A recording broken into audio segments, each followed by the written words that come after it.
योग पे थे, अष्टांग योग पे यम नियम पढ़ चुके हैं। आसन प्राणायाम की बात हम कर चुके हैं। अब हम थे धारणा पे। धारण का मतलब मैंने कहा था कि कोई भी चीज, अगर हम कोई भी आसन कर रहे हैं तो उसमें हमें पहले ये बात धारण करनी पड़ेगी कि जो हम कर रहे हैं उसका सकारात्मक प्रभाव ही होगा। ऐसा अगर हम धारण करते हैं तो इसका मतलब है धारणा। तो धारणा का यहाँ पर जो इन्होंने बात करी है, ध्यान से पहले धारणा, यानी कि जिस वस्तु का हमें ध्यान करना है, जिस भी वस्तु का हमें ध्यान करना है, चाहे वो कोई ईश्वर हो, ओम हो, या आप अपने आसपास के किसी वस्तु, किसी बच्चे पे, किसी सुंदर सी चीज पे, किसी बहुत जो आपको जो आपके मनोहर वस्तु जो है उस पे अगर आप ध्यान लगाने वाले हैं तो आपको पहले उसमें धारणा अपनी स्थापित करनी पड़ेगी। तो आप सबसे पहले जो है अपनी धारणा को स्थापित करिए उस चीज में। उसके बाद का दूसरा पहलू आता है ध्यान, धारणा और समाधि। ये तीनों एक के बाद एक हैं, यानी एक के सिद्ध होने पे दूसरा प्राप्त होगा। जब आपकी धारणा सिद्ध होगी, अगर मैं लगातार ओम ओम या ओंकार पे ध्यान लगाने का प्रयास कर रहा हूँ तो उससे पहले मुझे धारण करना है। मैं लगातार प्रयास कर रहा हूँ, फिर भटक जा रहा हूँ, फिर प्रयास कर रहा हूँ, फिर भटक जा रहा हूँ, अलग अलग विचार आ रहे हैं। तो लंबे सतत प्रयास के बाद जो है एक ऐसी स्थिति आती है कि वो जो हमारा भाव है, वो भाव जब स्थिर होने लगता है तो वो स्थिति धारणा की ही स्थिति डेवलप होकर ध्यान में परिवर्तित हो जाती है कि हमें जो है 5 मिनट लगातार एक ही चीज को धारण कर लिया। तो वो जो स्थिति होगी वो ध्यान की स्थिति होगी। और ध्यान की स्थिति जो लंबे समय तक, इसमें बताया जाता है ध्यान में क्या होता है, सीन शेयर एंड ऑब्जर्व, यानी कि जो एक तो मैं जो ध्यान लगा रहा हूँ, एक वो वस्तु वो जिस पे मैं ध्यान लगा रहा हूँ, और तीसरी प्रक्रिया। तो इन तीनों चीजों का जब तक हमें भान है, जब तक हमें जो है इसका आभास हो रहा है, इसको कहा जाता है ध्यान। जब तक हमें ये आभास है कि मैं ध्यान लगाने वाला, सामने जिसका मैं ध्यान लगा रहा हूँ एक वस्तु वो, और मुझे ये भी आभास है कि ये ध्यान लगाने की प्रक्रिया में मैं हूँ, तो ये प्रक्रिया क्या है, ये ध्यान की। और जब इन तीनों का एकाकार हो जाता है, तदेवार्थ मात्र निर्भासम स्वरूप शून्यमेव समाधि। उन्होंने कहा कि समाधि की स्थिति वह है जब ध्यान लगाने वाला, यानी कि मैं स्वयं वो ही हो जाऊं, यानी मैं खुद को ओंकार समझने लग जाऊं। जब मेरा ये भाव भी मिट जाए कि मैं एक प्रक्रिया में मैं ध्यान लगा रहा हूँ और ये ओंकार अलग और मैं अलग हूँ, जब तक हम दोनों का अलग अलग होने का भाव है तब तक हम ध्यान में हैं। और जैसे ही ये प्रक्रिया सिद्ध होती है तो हम दोनों एक हो जाते हैं, मैं ओंकार स्वयं हो जाता हूँ, तो वो स्थिति जो है समाधि की स्थिति। तो ये दार्शनिक एस्पेक्ट है इसका। जो अगर इसकी हम बात करें थेरेपी के रूप में धारणा ध्यान समाधि की, तो धारणा ध्यान समाधि, इसमें अगर धारणा का अगर आप देखेंगे या ध्यान का अगर आप देखेंगे, लगातार सबके माइंड में आजकल कोई ना कोई फ्रस्ट्रेशन है। जो बेरोजगार हैं उनको ये है कि कब नौकरी मिलेगी, ये फ्रस्ट्रेशन है। नौकरी में आप जाते हो तो नौकरी के बाद भी अलग अलग फ्रस्ट्रेशन है, कभी बॉस ने कुछ बोल दिया, कभी जूनियर ने कुछ बोल दिया, कभी काम हमको हो नहीं पा रहा है, तो अलग अलग फ्रस्ट्रेशन है, क्योंकि आज प्रतियोगिताएं इतनी है कि कभी खत्म ना होने वाली प्रतियोगिताएं हैं। तो जब हम ध्यान लगाते हैं तो अब जब हम उस फ्रस्ट्रेशन में, तो फ्रस्ट्रेशन में आपको पता है कि हमारा जो हार्मोनल लेवल है वो डिसबैलेंस होने लगता है। लगातार हम चीजों को सोच रहे हैं, सोचने से हमारा जो ब्रेन है, जो हमारा नर्वस सिस्टम है, वो स्टिमुलेट हो रहा है, किस चीज पे गुस्सा आ रहा है, किस चीज पे हमारी जो भावनाएं हैं वो तीव्र हो रही हैं। तो भावना के द्वारा हमारा नर्वस सिस्टम और हमारा एंडोक्राइन सिस्टम जो है हमेशा क्या कर रहा है, स्टिमुलेट हो रहा है। और उनके स्टिमुलेट होने से जो है हमारी चाहे मसल्स हो, चाहे हमारी एक्सोक्राइन ग्लैंड हो, वो अलग अलग ग्लैंड क्या हो रही है, स्टिमुलेट हो रही है। उनका सेक्रेशंस किसी का कम हो रहा है तो किसी का ज्यादा हो रहा है। तो ये तो स्थिति फ्रस्ट्रेशन की है, या मेंटल रिटार्डेशन की जो स्थिति है, मतलब चाहे वो कोई सी भी स्थिति हो, टेंशन की स्थिति हो, तो उस स्थिति से बचने के लिए अगर हम थोड़ी देर हम प्रयास करते हैं कि मैं ओंकार में ध्यान लगा रहा हूँ, या किसी अच्छी सी मनोहर वस्तु में, किसी जहां आप कोई कभी गए हो ऐसी जगह जो आपको बहुत पसंद हुई हो, तो आप थोड़ी देर बैठकर अगर उस चीज को दोबारा अपने अंदर लाने का प्रयास करते हैं कि जहां आप गए थे, तो उतनी देर भी अगर आप अपने जो दिमाग है उसको रिलैक्स कर पाते हैं, वो जो थॉट है जो आपको पिंच कर रहा है बार बार, उस थॉट से आप जितनी देर भी, अगर 10 मिनट भी आप उससे बचा पाए, तो उस 10 मिनट में भी ये है आपके बॉडी का जो है, बॉडी पूरी सकारात्मक होने लगेगी, क्योंकि उस समय आपका जो हार्मोनल लेवल है वो बैलेंस होने लगेगा, आपका जो एंडोक्राइन सिस्टम है वो प्रॉपर काम करने लगेगा। तो 10 मिनट भी अगर आप ध्यान में उस थॉट को बुला देते हो और अपना जो पसंदीदा थॉट है उस थॉट में रह पाते हो, तो उस थॉट से जो है पूरा जो बॉडी का जो लेवल है वो लेवल सही आने लगेगा। और जब ये ध्यान आपकी समाधि में परिवर्तित होने लगेगा, समाधि का मतलब कि आप प्रॉपर, अब कोई भी समस्या है तो आपको लग गया कि यार ऑफिस है, माना ड्यूटी है मेरी, मैं टीचर हूँ, तो मैं टीचर सिर्फ वो 6 घंटे हूँ, उसके बाद मैं एक इंसान हूँ, मेरा भी एक आम लाइफ है, उसमें मुझे खुश रहने का पूरा अधिकार है। तो ऐसा ना हो कि कई बार मैं टीचर हूँ, मुझे कोई बच्चा बार-बार चिढ़ा रहा है, कोई बीच में परेशान कर देता है, ये कर देता है, तो एक दिमाग में एक फ्रस्ट्रेशन रहती है यार कि बच्चा बहुत परेशान करता है, कुछ बोल भी नहीं सकते, ये भी नहीं कर सकते। अगर मैं घर आकर भी वही बात सोच रहा हूँ, रात को मेरी नींदें चली गई, मेरे सब कुछ परेशान हो रखा हूँ, तो उसके कारण क्या होगा, मेरे पूरा जो बॉडी का जो लेवल है वो खराब होने लगेगा। तो अगर मैं उस थॉट को 1 घंटे के लिए, 2 घंटे के लिए और लंबे समय तक के लिए अपने दिमाग से हटा पा रहा हूँ, तो केवल जो 1 घंटा वो मुझे जब परेशान कर रहा है, उसी समय मुझे वो ध्यान रहेगा। तो उसी समय मेरा जो है बॉडी डिसबैलेंस होगी, बाकी अदर टाइम जब मैं घर आ जाऊँगा, जब मैं अपने आम लाइफ में होऊँगा, तो उस समय कम से कम मेरी बॉडी जो है मेंटेन रहेगी। तो इस स्थिति का नाम जो है समाधि की स्थिति है। जो समाधि, उन्होंने कहा कि समाधेनम इति समाधि, जहाँ पर जो है समाधान हो जाता है। समाधान तो उनका तो फिलॉसफी के परिप्रेक्ष्य में ये है कि भारतीय दर्शन तो यही बताता है कि भई ये जगत मिथ्यम की बात कर रहा है, जगत मिथ्या है, और जिस दिन हमें इस जगत से छूट मिल जाती है, हमारे लगातार जन्म मरण से हमें छूट मिल जाती है, उस दिन हम क्या करते हैं, इस समस्त प्रकार के दुखों को खत्म करके और समाधान कर जाते हैं। लेकिन हम इसका थेरेपी के रूप में ये देखना चाह रहे हैं कि जितनी देर भी हम आने वाले थॉटों का समाधान हमने कर दिया, जो आने वाले जो थॉट थे, जो विचार थे, जो नकारात्मक दृष्टि हमारी बन रही थी, उस दृष्टि का जहाँ पर हम पूरी तरीके से उसको खत्म कर देते हैं, जहाँ पर हम ये मान लेते हैं कि जो 1 घंटा जिसमें हम प्रताड़ित होते हैं, वो सिर्फ 1 घंटा है, इसके अलावा 33 घंटे वो हैं जिनमें हम खुश रह सकते हैं। हमारे पास और भी चीज़ें हैं। तो जहाँ पर हम इस चीज़ को धारण कर लेते हैं और उन समस्त प्रकार के दुखों का नाश कर देते हैं, वो स्थिति समाधि है। तो ये अष्टांग योग था।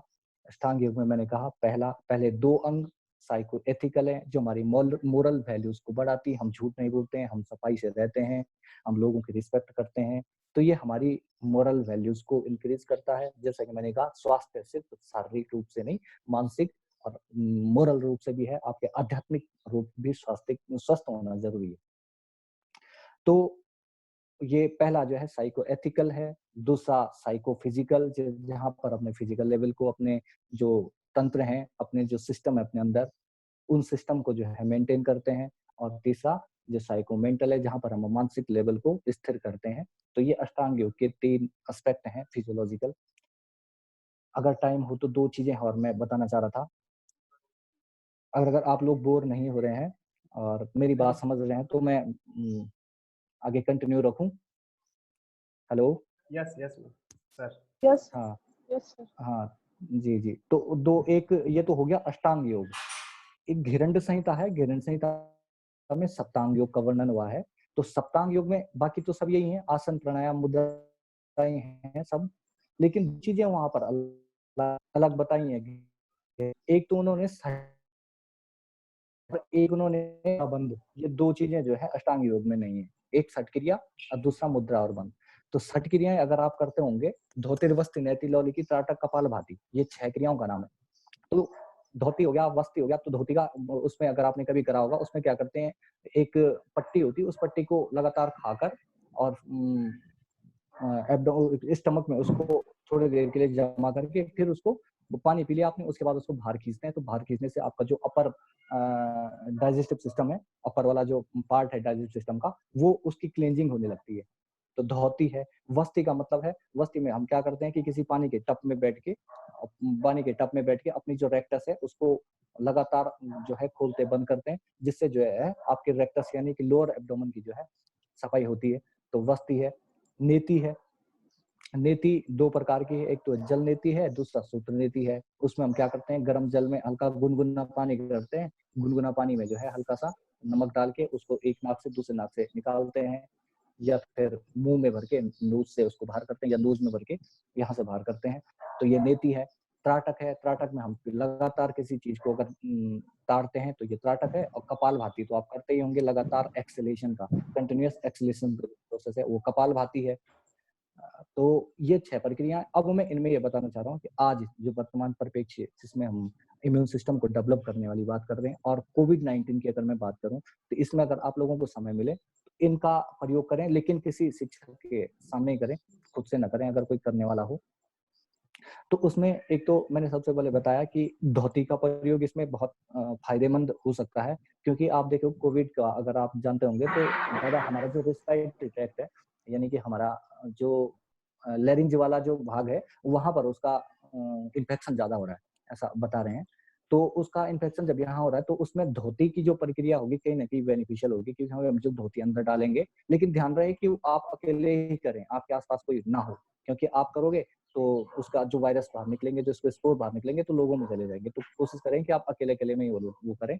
तो आप जो धोती अंदर डालोगे और धोती जो बाहर खींचोगे, तो उसमें कुछ ना कुछ उसका जो है वो डैमेज होगा और बाहर आएगा। तो एक तो धोती इसमें मुझे लग रहा फ़ायदेमंद होगा।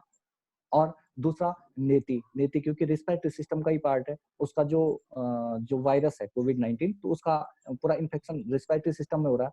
तो नेति से आप जब गुनगुना पानी है उसमें नमक, तो नमक आपको पता है कि एंटीसेप्टिक का काम करेगा। तो आप उसमें हल्का-सा नमक डाल के जो है एक नोज़ से दूसरी नोज़ से निकालते हैं, तो उसमें भी वो जो है वायरस डैमेज होगा। दूसरा आप जो मुँह में भर के अच्छे से पानी को, नमक पानी को, गुनगुना पानी जो जिसको शरीर सहन कर सके, गुनगुने पानी को आप मुँह में भर के और उसको कोशिश करें कि नोज़ से बाहर निकालने का बहुत अच्छा प्रक्रिया है। शुरू-शुरू में अजीब लगता है, लेकिन बाद-बाद में बहुत अच्छे से होने लगता है, आप करोगे। तो उससे क्या होगा कि आपका थोड़ा बहुत पानी अंदर चले भी गया तो कोई दिक्कत तो है नहीं, नमक ही है उसमें। तो उसमें क्या होगा कि आपके गले की पूरी सिकाई हो जाएगी और जो नमक है वो एंटीसेप्टिक तो है ही उसमें, तो कुछ ना कुछ उस वायरस को डैमेज करेगा या बाहर निकालेगा।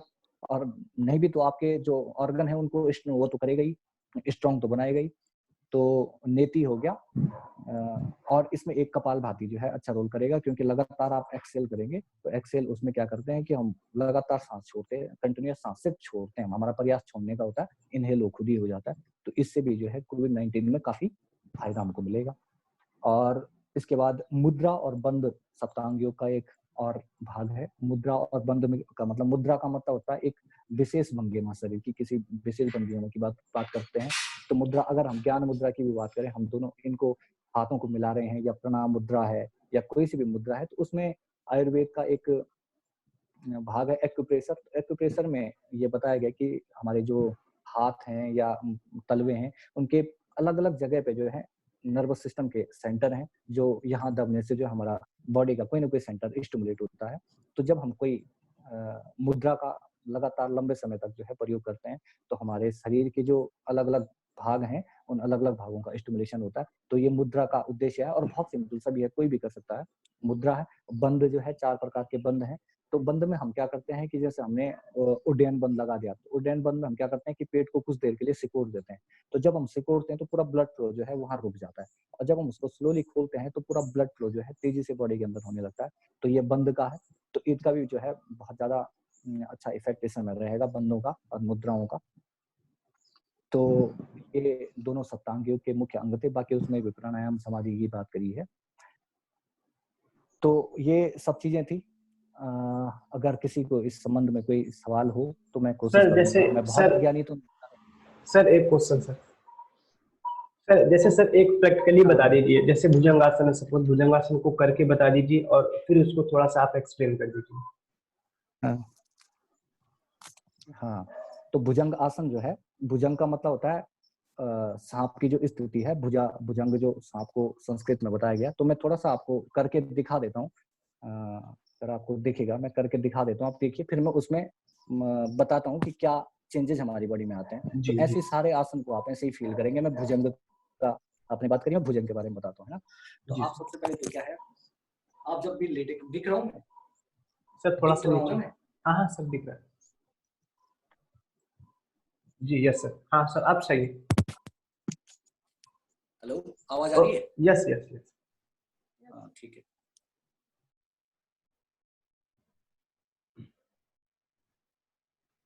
दिख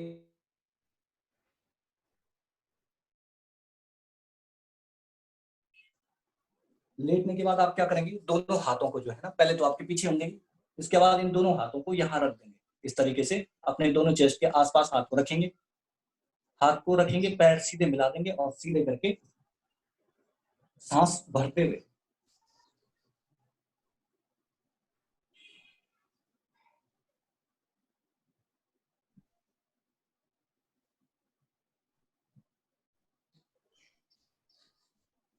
इसमें आप क्या करेंगे, सबसे पहले सीधे पेट के बल सीधे लेट जाएंगे। पेट के बल सीधे लेटने के बाद क्या करेंगे, आप दोनों हाथों को छाती के बगल रख देंगे इस तरीके से, और स्लोली जो है सांस भरते समय आप ध्यान रखना, आसन करते समय आपको इनहेलेशन और एक्सलेशन का विशेष ध्यान रखना कि सांस कब छोड़नी और कब लेनी। आप जब भी बैकवर्ड जाएंगे, जब भी आप पीछे की तरफ जाए, चाहे लेटे हुए में जाए चाहे खड़े हुए में जाए, तो आप उस समय सांस को क्या करेंगे, लेंगे, इनहेल करेंगे। और जब भी आप फॉरवर्ड जाएंगे तो उस समय आपको जो है एक्सहेल करना है। तो भुजंगासन में क्या करेंगे, आप जब भी पीछे आएंगे तो पीछे आते समय जो है डीप सांस लेनी है, उसके बाद जब आप रुकेंगे तो फिर जो प्रोसेस है सांस लेने का वो ऑटोमेटिक हो जाएगा, जो चलता रहता है।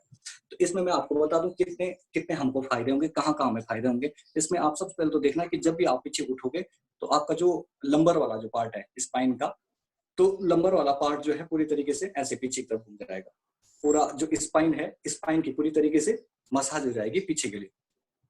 एक तो ये पार्ट होगा, इसके आसपास की जितनी भी मसल्स हैं वो मसल्स क्या है, फ्लेक्सिबल होंगे।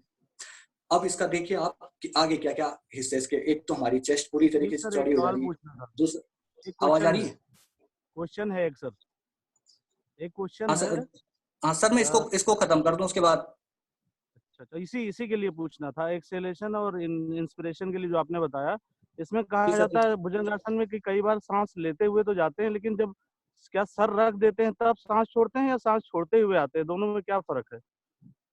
हाँ सर, आप ये पूछना चाह रहे हैं कि जब हम जो है माना हम सांस लेते हुए पीछे जा रहे हैं, हाँ, फिर वापस आते समय बोलते हैं कि सर रख देने के बाद वापस नीचे सर रख देते हैं तब सांस छोड़ देते हैं, ऐसा नहीं नहीं करना नहीं ज्यादा नहीं अच्छा होता है? नहीं नहीं सर, ऐसा ये ज्यादा अच्छा का मतलब ये गलत है। सही ये है कि जब आप जा रहे होते हैं ना सर, जब हम जा रहे होते हैं फॉरवर्ड, तो उस समय हमको सांस छोड़नी है। जब हम स्थिति को प्राप्त कर देते हैं, जब हम आसन की स्थिति को प्राप्त कर देते हैं, तब हमारी सांस सामान्य हो जाएगी, लेंगे छोड़ेंगे, जो सामान्य है अभी जो चल रही है। सिर्फ आते और जाते सांसों पे ध्यान रखना है। अब आते समय जब हम बैकवर्ड जा रहे हैं तो हमें सांस लेनी है, जब हम रुक गए तो सांस कंटिन्यू हो जाएगी, जो है नॉर्मल। वैसे जब हम आगे जाएंगे तो जाते समय हमको सांस छोड़नी है, जैसे ही हम स्थिति को प्राप्त कर जाएंगे तो उसमें फिर हमारी सांस कंटिन्यू हो जाएगी, जो चलती है। ठीक सर, समझ गए सर? ओके। हाँ जी सर, तो इसमें ध्यान रखना, मैं फिर से एक बार बता दूं, कोई सा भी आसन, केवल भुजंग की बात ना करके हम किसी भी आसन की बात करें, जब हम उसमें जा रहे होते हैं और आ रहे होते हैं तब सांसों पर ध्यान, एक्सहेल और इनहेल का ध्यान तब रखना है। जब हम पहुंच जाते हैं, स्थिति को हम प्राप्त कर जाते हैं, अब हम उसमें होल्ड कर रहे हैं, तो आपको उसमें सांस पे कोई बल प्रयोग नहीं करना है। सांस कंटिन्यू जो हम सामान्य स्थिति में लेते हैं वही सांस रहेगी। उसके बाद आपको फोकस करना है उन सब ऑर्गन्स पे जो ऑर्गन्स आपके भारी हो रहे हैं या जिन पे हल्का पेन हो रहा है। जैसे मैंने कहा भुजंगासन में हमें क्या क्या हो रहा है, एक तो हमारी स्पाइन में हल्का सा भारीपन आ रहा है, दूसरा हमारे पीछे की जो शोल्डर मसल्स हैं उनमें भारीपन आ रहा है, दूसरा हमारी चेस्ट में फैलाव आ रहा है, और हमारी गर्दन पीछे की तरफ लटक रही है, तो इस वाले पोर्शन में हमारे जो है तनाव आ रहा है। तो इन पे हमारा जो है पूरा मानसिक लेवल इन पे होना चाहिए, बारी बारी से हम इन पे जो है अपना ध्यान ले जाएं कि क्या क्या यहाँ पर ऑर्गन है, क्या क्या हो रहा होगा। तो मैंने कहा हमारे छाती वाला जो एरिया, इसमें थाइमस ग्लैंड है, मुख्य पार्ट है। टी लिम्फोसाइट सेल्स जो हैं यहाँ पर मेच्योर होती हैं। दो सेल्स मैंने बताई थी, बी लिम्फोसाइट्स और टी लिम्फोसाइट्स, जिनका फॉर्मेशन जो है बोन मैरो में होता है, और टी लिम्फोसाइट सेल जो है थाइमस ग्लैंड में आके मेच्योर होती हैं, और उसके बाद वो डिफेंस मैकेनिज्म भाग लेती हैं, ऐसा है। तो हमारा अगर थाइमस ग्लैंड सही से काम नहीं करेगा तो टी लिम्फोसाइट सही से मेच्योर नहीं हो पाएंगे और हमारा इम्यून सिस्टम वीक हो जाता है। थाइमस ग्लैंड पे सबसे ज्यादा फोकस इसलिए किया जाता है योग में। आप देखोगे कोई भी आसन आप कर रहे हैं तो थाइमस ग्लैंड एक ऐसी ग्लैंड है, आप लोग जानते होंगे कि जो बच्चों, जब हम बच्चे होते हैं और बड़े होने लगते हैं तो वो थाइमस ग्लैंड धीरे धीरे जो है मेच्योर होती, बड़ी होती जाती है। और जैसे ही हम जो है एक एज के बाद वापस ढलना शुरू करते हैं बुढ़ापे की तरफ, तो वो जो थाइमस ग्लैंड है धीरे धीरे सिकुड़ना शुरू कर देती है और अंत में जो है लगभग बुढ़ापे में समाप्त हो जाती है।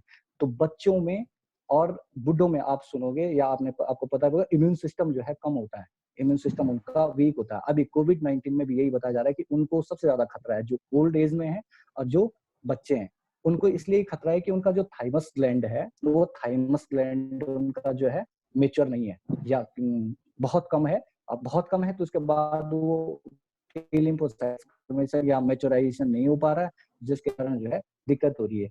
हमारे ज्यादातर आसन इसके जो आसन है, उन आसन ऐसी शारीरिक प्रक्रियाओं पर ध्यान रखें जिसमें हमारी थाइमस ग्लैंड ज्यादा से ज्यादा स्टिमुलेट हो, ताकि अच्छे से जो है लिम्फेटिक सेल्स का फॉर्मेशन हो सके। तो ये भुजंगासन था, तो भुजंगासन में जो है हमारी थाइमस ग्लैंड पूरा उसका एक्सरसाइज होगी, उसकी मसाज होगी, और हमारा जो थायराइड वाला जो एरिया है उसकी मसाज होगी, टॉन्सिल्स की मसाज होगी। तो इस समय के लिए बहुत बेनिफिशियल आसन है, लेकिन ये नहीं कि एक दिन रोज लंबे समय तक इसका इफेक्ट मिलेगा। और कोई क्वेश्चन सर? और कोई सवाल किसी का? आवाज आ रही मेरी? जी सर, आ रही सर। आप सभी लोग हाँ, अपना तो अनम्यूट कर लीजिए माइक। आनंद सर, कुछ लोगों का मैं कर दिया हूँ।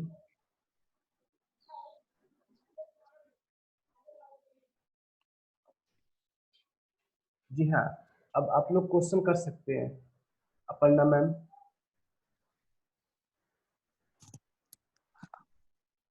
हेलो, आवाज नहीं आ रही मुझे। सर एक सेकेंड, आप सभी लोग माइक। जी मैम।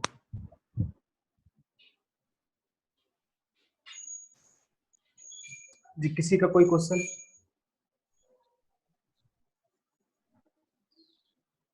No sir hello. हाँ जी मैम बोलिए। जी मैम बोलिए। हाँ हेलो सर।